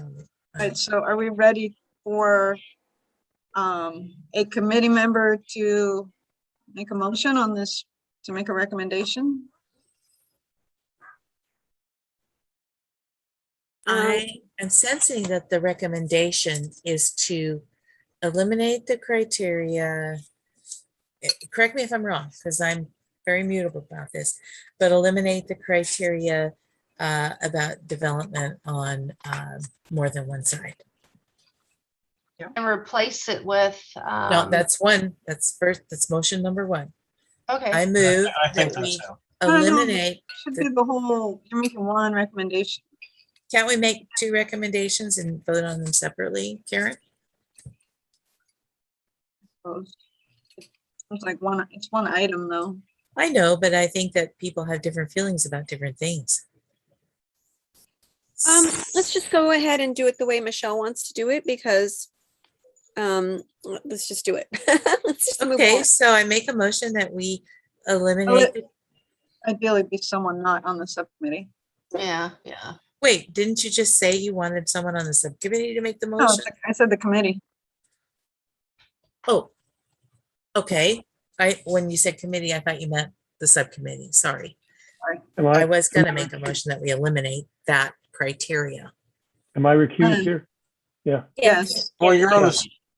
He's on. Well, can Well, I I make a guess he's motion? not on the subcommittee now, but I don't know, Yeah, I was whatever. just saying. Well, we just need Gosh, someone to make a motion to vote Glenn. on one recommendation. Glenn, If I'm we- allowed, I'll make that motion. Let's let Glenn do it. Okay, Good. I move that we accept the work of the open space, what is it, the open space subcommittee? Plan update. Open space plan subcommittee as amended in this meeting. I think we need language. We need language too. All right, so I don't have the language. Okay, to wit, to eliminate the criterion which specifies that to be eligible for priority preservation of property must be free from development on, what is it, on two sides or more? On or more side. On one side. And that we replace that criterion with a criterion specifying that the property has value as a buffer to prevent endangered species or invasive species encroachment and or has restoration potential. I can second that motion. okay. Thank you. Yes. I hope he wrote that down. It's recorded. Being recorded, so I'm gonna probably have to come back to that, but I Very ad did hoc. want to bring us back to the subcommittee's proposal. I believe included also making a recommendation that the other three, was it 3 or 2 criteria be added? Be included. Yes, yes. Oh, sorry. Right. Do you want me to start over? No, it's good. I made a second already. Yeah. Okay. How does staff feel about that? You are making a motion to add the 3 Yes. secondary criteria to primary and to recommend these 6 parcels that have the star on them be included in the priority preservation area as a result. Thank you, Yes. Karen. Yes, I so move. And I Thank you. second. And Michelle second. I believe now we should do a roll call vote. Calmes, Yes. Dykes, Aye. Evil, aye. Feldman, Aye. Noonan, Abstain, I guess. This is where I abstain, ladies. Yep. Yes, Abstain. thank you very much. Rogers, Oh, aye. Mhm. Salmon, Yes, Hallelujah. yeah. Can we just go over the next step slide, please? Because I think that's important as well. so that passes unanimously with Jason Noonan's abstention. Oops, back up. Yeah. Oops. Yeah. So we included next steps because we think it's important that the open space subcommittee conducts annual review, not going out taking photos and such, but just making sure that we're aware of any parcels we should be looking at, making sure letters go out on a regular basis to owners of those parcels that we could possibly purchase, and just general housekeeping. And so I just wanted to make sure that was documented and understood. And I mean, it's on our calendar, so we'll just make sure hopefully that happens. Thank you. and I had said, And go ahead, do you have more? oops, I'm sorry. No, go. I have another comment, but I can wait. Okay. Aaron, I had said to the subcommittee that looking at this plan closely, we had a consultant that prepared the plan originally for us with, we had an open space intern, the first open space staff, full-time staff member that had gone out and hiked all the acres and done the matrix, and I guess all the properties in the whole plan. And I think for council, it might make sense when the subcommittee started and then got put on hold. I reached out to that original consultant and they're still around, and they could do an update or an amendment that we could insert into the original plan. And I think there's going to be value in having them document this and make it official. We've done most of the work, but just putting their name and report. That sounds like a good idea. I actually don't think it is a good idea. I think I that's don't money either. I that don't could be either. better spent just purchasing properties. I don't either. Yeah. And we no, have let's- resources Nope. through programs like iNaturalist and mapping programs that San Bruno Mountain Watch is working on and the county is working on to be able to fill in that data. And if we were going to do any additional research, I mean, we have, Mark Heath, who is very familiar with the area and what is current. I'm not terms- really talking about the research What are you side. talking about then? I'm not sure I understand the value of paying a consultant to come in, And and just do this. taking more time and more money. more money. Again, I- Jason, as a member of the public, Okay, well, Um, let me reiterate that I'm not in favor of this. I yeah, don't well, think, I'm thinking that it would have value to the council and it would help sell this, and it would be, it would make, it's not the research, it's the documentation of it to have something to amendment to insert into the plan. Mhm. I feel that if the council directs that once we present this, then we should maybe consider that. But until they reject this, I think that's an unnecessary expense and an unnecessary delay. We've done our homework, we've done our work, and I can't see we spend hear so you. much I hear damn you. money I on hear you. consultants. You guys are making policy recommendations. I just wanted to let you know about that. Okay, I appreciate that, Karen, but I I appreciate don't that, think Karen. it's essential at this point. I'm going to agree with Michelle on this one.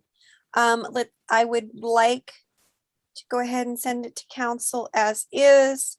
If they feel that we need to verify this work with a consultant, then that is at their discretion and they can budget it. Mary? Yes. So looking at, I found this interesting and I didn't catch this before, but if you look at the open space plan, in the executive summary, page Roman numeral 7, item D, it says utilize the open space acquisition fund set aside from city general funds, $50,000 starting in 1997 to increase by 10% of that amount each year per resolution 99-01 as matching funds for grants or in critical cases to directly purchase open space. And so can we get what's in the coffers, right? So we have no idea what, if we have a pool of money associated with this, or I don't know what's, I mean, do you know, Karen, how much we have set aside for parcels? My understanding when I took over staffing the committee from Stuart Stillinger, who was also the finance director and deputy city manager at the time, is that, and Fred Smith was the staff before that, and he was the one that did all of the work involved in acquiring acres, is that they made the decision to stop, and it was through a budget, to stop. So was there an funding that- amendment to the plan?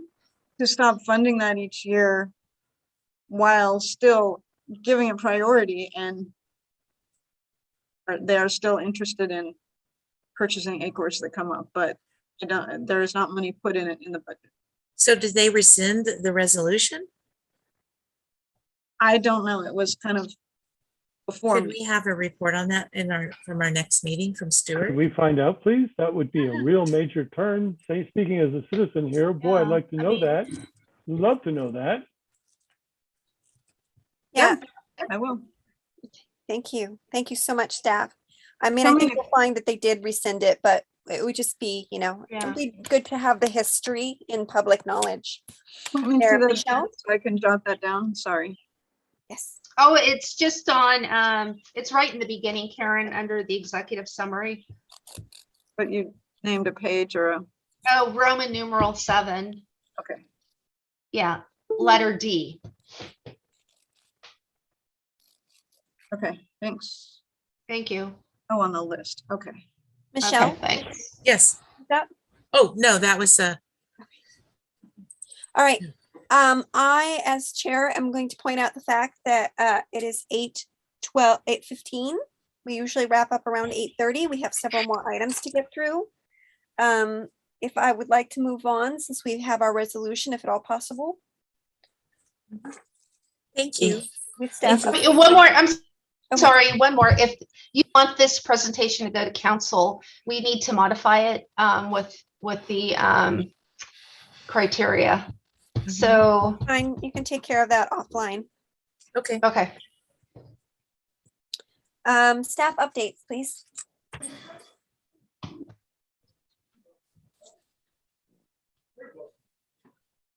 So I just have a couple. We've kind of covered most of my things. Maybe you saw Glenn had asked about a dead pine tree at Mariposa and Alvarado, and I guess it was recently removed. Oh, good. Okay. Mm-hmm. And replace it with a native? They assessed the coast live oak that you requested, and there are utility lines up above, so they think it's too big for that spot, the live oak. So they're still determining what tree. And I'm hearing that all of the tree contractors are very backed up. So I don't think a tree has been chosen, open to another suggestion if you have one. Maybe Shauna is the person to ask about that. I hope it can be a native tree. I was really hoping for a big oak in that spot because it's kind of a triangle off by itself. But Is that the one that as you come down the hill on San Francisco, it's that little triangle right before you get to the park? yeah. Oh, okay. Let's maybe do it offline since we're Yeah. so far. Yeah, let's do that.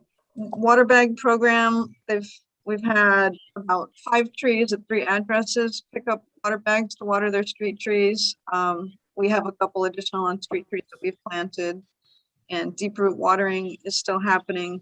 I checked in with the maintenance team leader, and he said he didn't hear any specific requests about this or that street tree or tree on facility site tree that people said please make sure you deep root water those, but they're doing what they see as the priorities. I have a comment on that, Karen. Uh-huh. Michelle? Yeah, the trees at the Bank of America site are desperately thirsty, and we're about to lose them if we do not water them. Bank of America, or the property owner, has obviously decided to stop all watering or maintenance of that property. And there are a couple of trees there that are very, very beautiful and critical to the entrance to Brisbane that need to be deep watered. Is there any way we can get those on the list? I Karen, would have to ask. can we work with the property owner to ensure that they maintain their property? I don't think that they will. I think it's really up to us because they want to sell the property and they don't really give a damn. But I'm just gonna make a note of that. I don't know the answer. okay. Okay. I just noticed that those trees are starving for water. Shauna? Starving. If you, the if you other- have some on city facilities or on street, feel free to do a service request. That's the best way to get them on the list. The other thing that I noticed about that property is that, and this kind of ties into the dark skies, is they have their outdoor lights on all bloody night long. It is lit up like a candle. You know, like it. I go down and do workout at 5:30 in the morning, and it is, you know, it's like they've got money still in there, and the light is on inside, and all the lights around it. It's just, you know. If they can't bother to water things, why are they using all that electricity? Mhm. I agree. Adrian, I'm going to pull us off track for just a second. Adrian, I had asked you to send out a doodle poll for dark skies. You did, and I will be getting to it very soon. I apologize. Been a Awesome. little backloaded lately. Okay. Any more staff updates? Yes, I have several. Karen, did you have any remaining? I'm through. So I wanted to note that the Recycled Arts and Crafts Contest winning project from last year, Lisa's Fishmobile, is in City Hall. It's actually hanging in the Park and Rec Department for us to have at our OSEC Day in the Park booth to promote the Recycled Art Contest. So I wanted to ask Michelle and Barbara if you had interest in displaying your items from last year's contest as well. We don't exactly have a whole lot of place to store them, but I know Barbara is going to be there all day. So I wanted to see if perhaps you guys could coordinate and if Barbara might be able to bring those.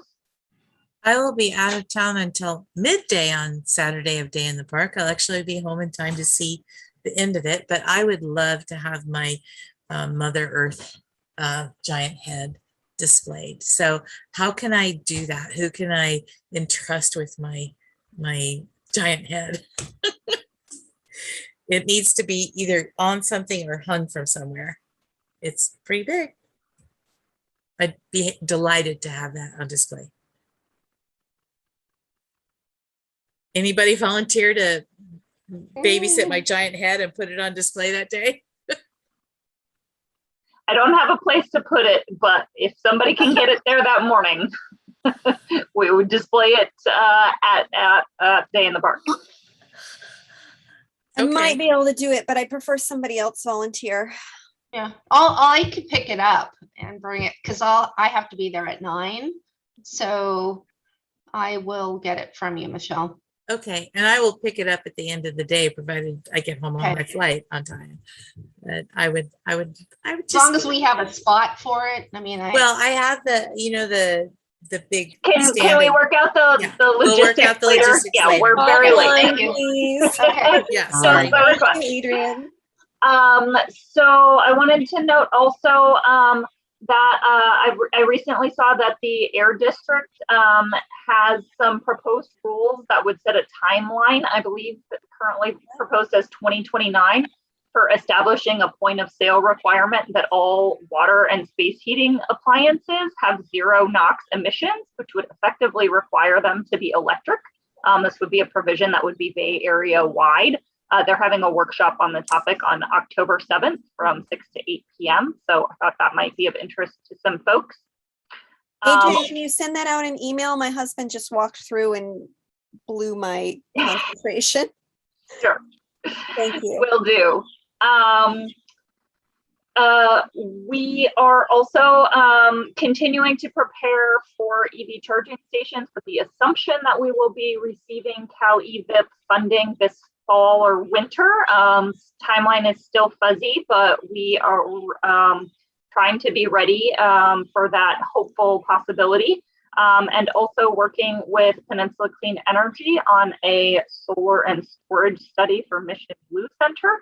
So we hope to be bringing that forward to City Council next month to ask for a tentative commitment to proceed.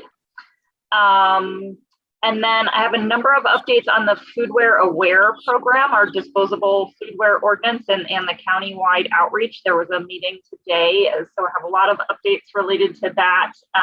We did hold our volunteer training. Gosh, I guess it's been almost a month ago.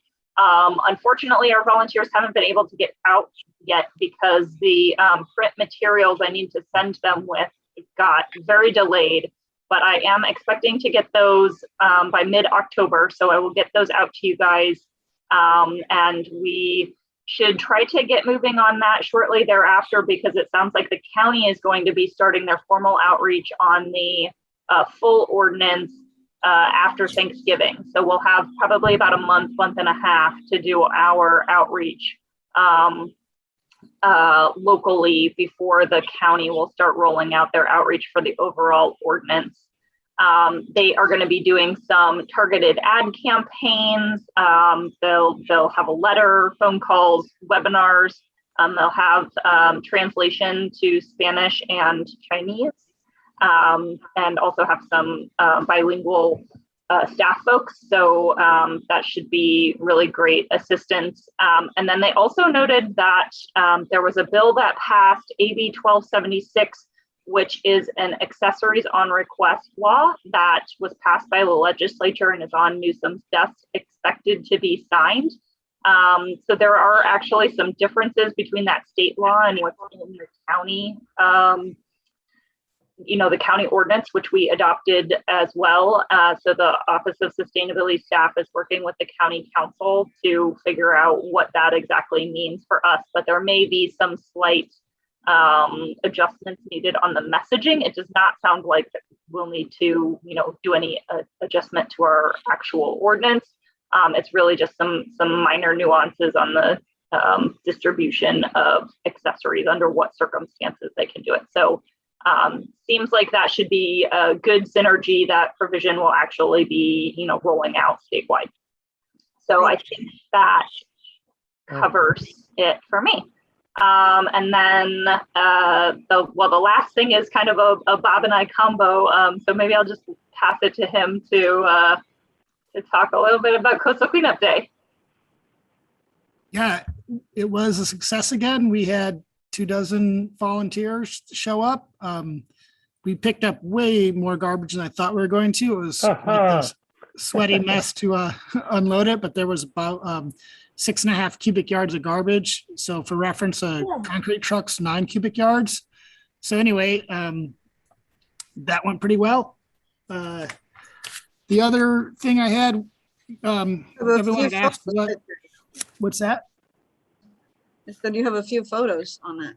Yeah, there he is. That's the garbage. And you can see that truck is 8 feet wide and 9 foot long bed. And that's up to the top of the gate. And that's all trash. That's before we went back and got the traffic control sign. So that's just garbage. So that was, wow.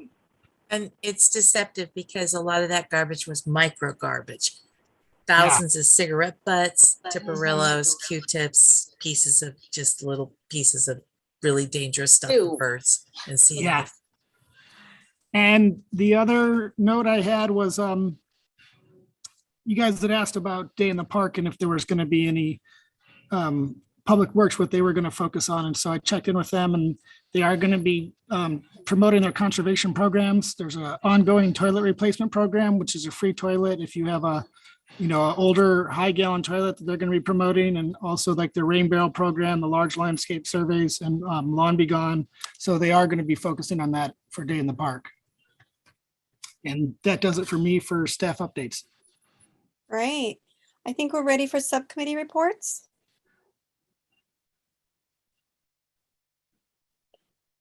Climate action planning, we met.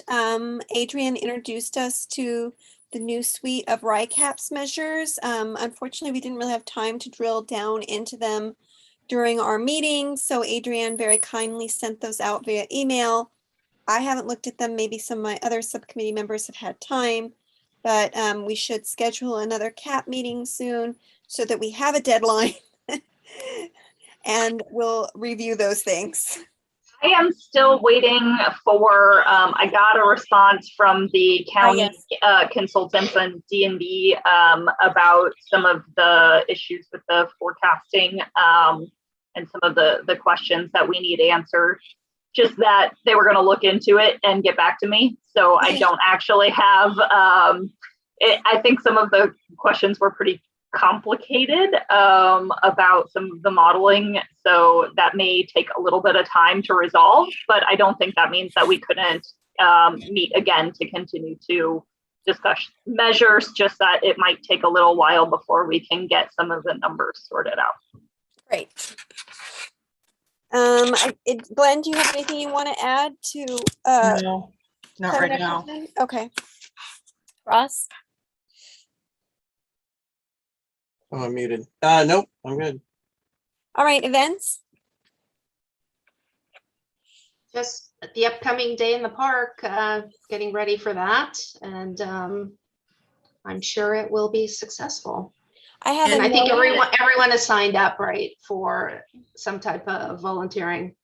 No, everyone has not signed up. We could still use some folks to fill in the afternoon. So I know we have Mary there in the morning and Barbara there all day, and maybe one other person signed up, but the afternoon is looking pretty light after Mary leaves. So hopefully somebody can come and help Barbara and I and provide some relief. My plane lands at like 12:30. I hope to be at the day in the park by like 1:30, 1 o'clock, 1:30, something like that, to help out. Well, go ahead and respond to those hours with hours that you I can't because it's not confirmed. I mean, that's when my flight is. Barbara, I'll get there. I was just going to say with hours that you're comfortable with committing to. So maybe like after 2 or 3 or something. I don't know. That should be cleanup time, but I'll try. Yeah, Glenn. I don't think I signed up yet. I intended to, but I don't think I actually did. So what time is Mary leaving? I think noon, correct? Yeah, around 12:31. Yeah, so I can show up around, I can be there from 12:30 to 1:30. I'm hanging back because I still don't know about employment. As soon as I know, I'll commit, but I cleaned the lagoon last week. I'm going to clean the trail this week. I'll be doing something else the week after. But and Adrian, did the masks come? Yes, it took a couple of times. I have quite a large number of black masks that I guess we could also give away, or I'll be discussing with other folks in City Hall if there's something that we want to do with them. But eventually they did finally send me the white masks that we ordered on the third try. So our activity for kids and others is to decorate your own mask with fabric pens and etc. I think it'll be really popular. I actually noticed in my calendar here recently, the part of my calendar that's working, to do this is a note from last year. It deletes things for this week, but it leaves in things for like a year in advance. We had wanted to do a transportation conversation at the day in the park. Find out why people don't take public transportation and give a reward.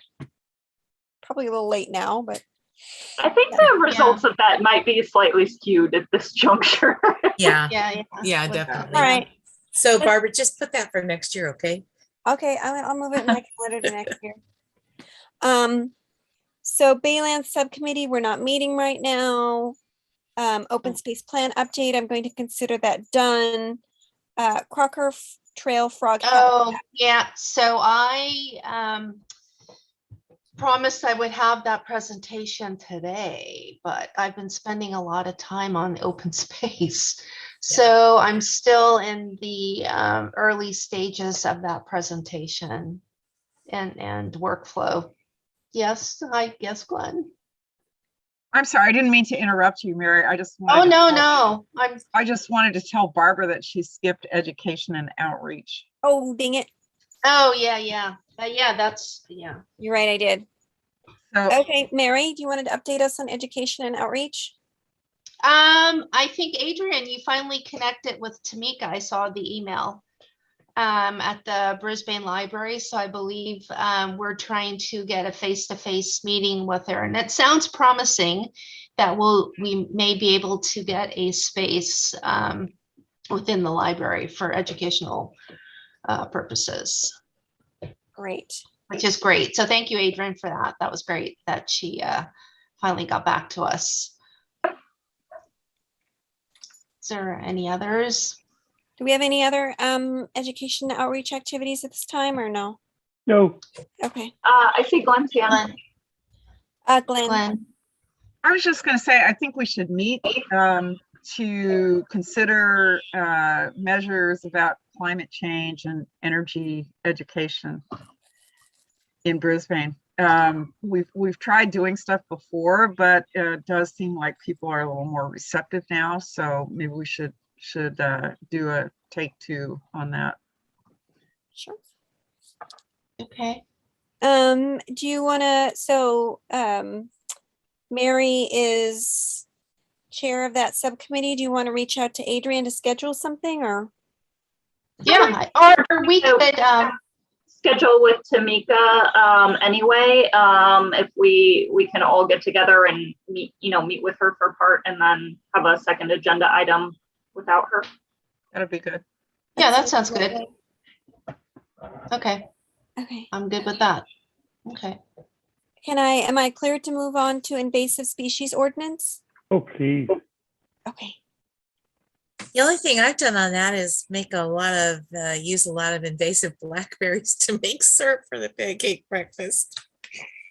Did my best to pick as many this year. I've got a whole freezer full of them. But now that hopefully the open space plan is kind of moving off my plate, and so is dark sky ordinance and the pancake breakfast, we can move forward with the invasive species ordinance.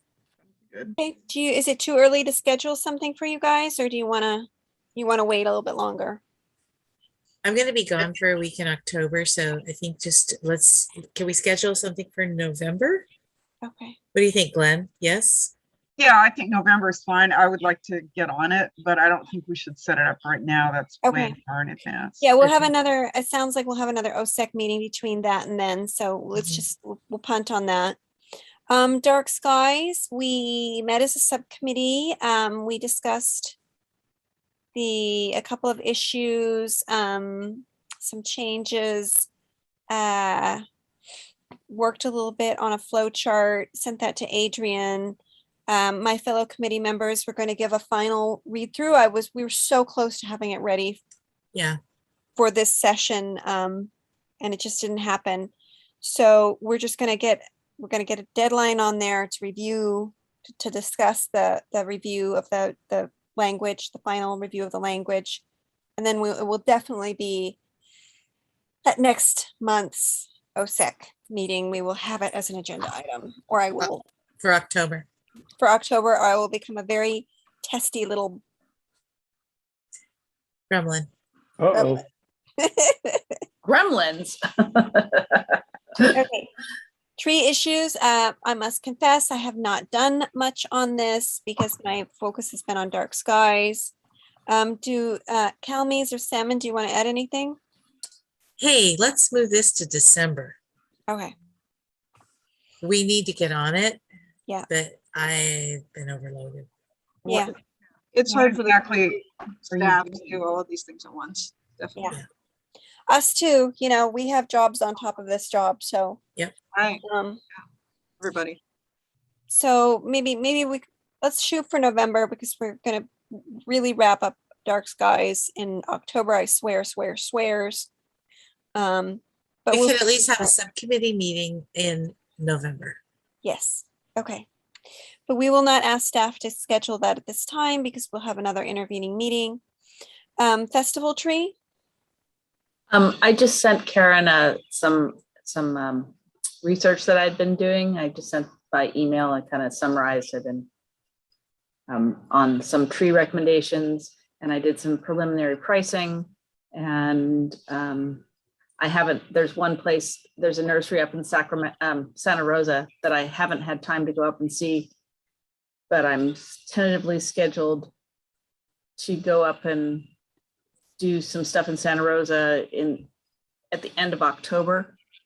So if we want to wait till then, we can do that or some other. That's all I have, right? You have any, oh, so one's a special order. So you don't have a photo of a tree. This is, oh yeah. Actually, I do. Yeah. So the two are the Doug fir, which is Pseudotsuga menziesii, or the Norfolk Island pine. Doug fir is actually a native to the West Coast here. Norfolk Island pine is not. Both of them would work with our climate, our wind, our water tables. I've talked to like 2 or 3 of my friends who are arborists, and they all liked those choices. I don't think there's a super big timeline for special orders, and they're pretty affordable, and they would fit in the back of a regular pickup truck. So they'd be easy to get here with the help of a couple of people to offload or unload them. Yep. Hi. Shauna, don't Douglas firs get too tall for a festival tree? Well, they do get big, but so I mean, ostensibly, so did the tree that we're using now. I mean, all of the trees that kind of look like Christmas festival trees are eventually they get really big. The tree that was put in before was the Sequoia giganteum, and the one that died, I mean, that was what they put in. So it's gonna be wow. But let me just say that the Sequoia giganteum doesn't grow to that size at this altitude. Okay. Just they is we. yeah. yes. Yeah. All right. Okay. I'll use the royal we. But it both of those trees are shorter than that tree. Okay. I mean, some of it's habit, right? Because you take a Sequoia giganteum out of its proper altitude and it's going to behave differently than it would in its native altitude. Doug fir, I don't know. I don't know if the same rules apply to Doug fir. It may achieve a greater size. It might be attacked by pine pitch beetles too. Yeah. Who knows? All right. But, So yeah, I had said I somewhere. wanted to kind of bring what the subcommittee wanted to do to the Park and Rec because they participated.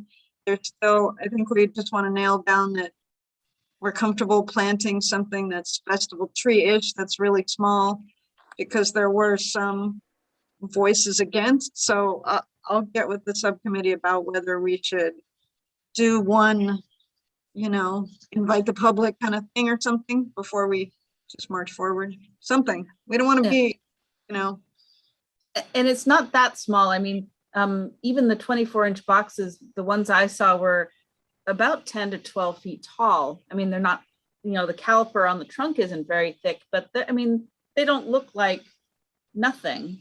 They just look like a smaller tree. They're not as, impressive as a big dead tree in the corner of the park, but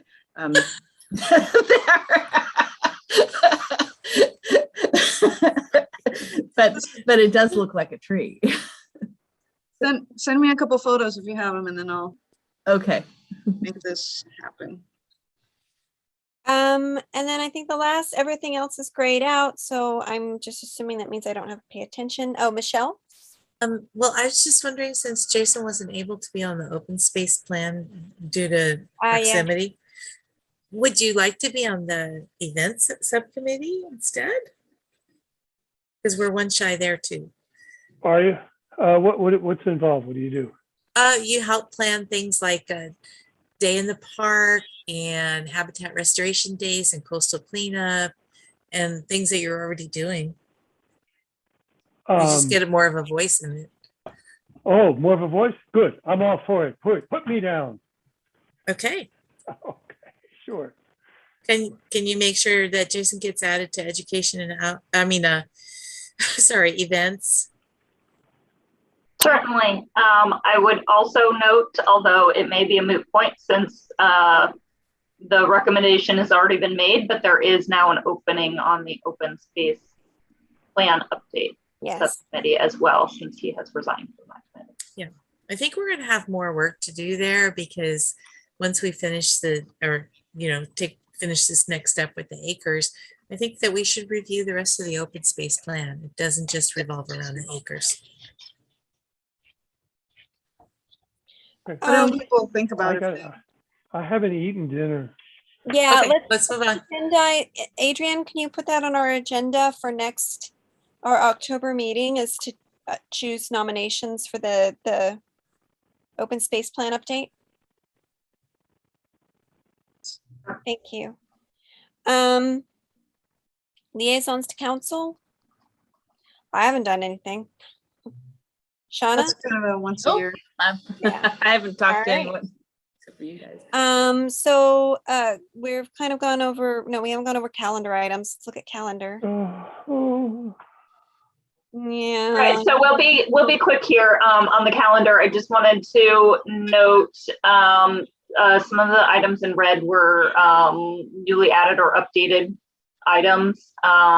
So we are moving back the Recycled Arts and Crafts deadline to October 20th. So that has been updated.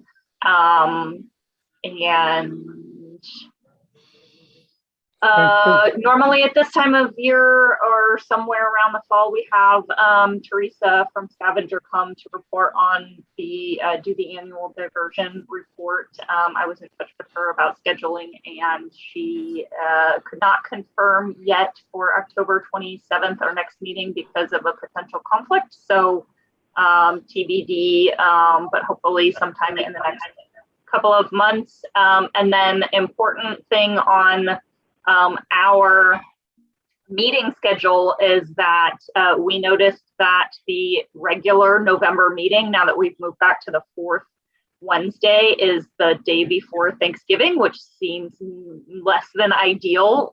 So we were going to propose potentially having a meeting on December 1st in lieu of our usual November and December meetings, because the December meeting, I forget exactly what the date was, but it's also getting rather close to Christmas, being so late in the month. So we were proposing one meeting on December 1st instead of the regular fourth Wednesday in November and December. I'll make a motion for a November-December hybrid meeting. Second. Let's see, Calmes? Yes. Oh, I lost my Dykes. Dykes, yes. I have a list. Evil. All right, keep- I have the list here, I'm gonna Barbara, if you want me. Aye. Evil, Fieldman, Yes. Noonan, Yes. Rogers. Yes. Salmon. Yes. Got it. All right. That was all I had on the calendar, unless there were any other questions or comments there. No. All right. Moving on. Chair and committee member matters. I don't have anything at this hour.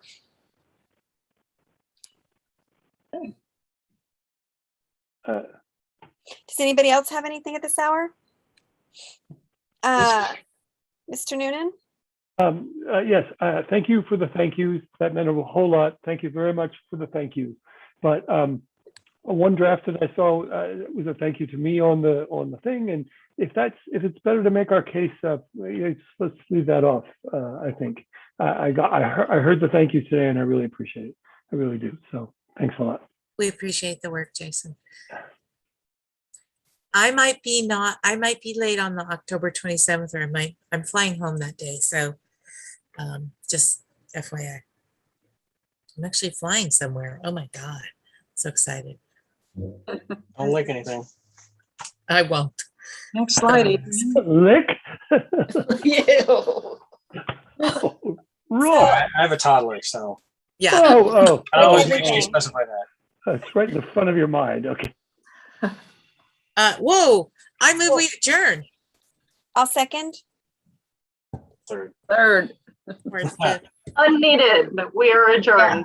at Adjourned. Thank you all. 8:07 Have a good Hey, night. everyone. Have a good night, Okay, good everybody. night. Thank you. Good night. Hey. Bye.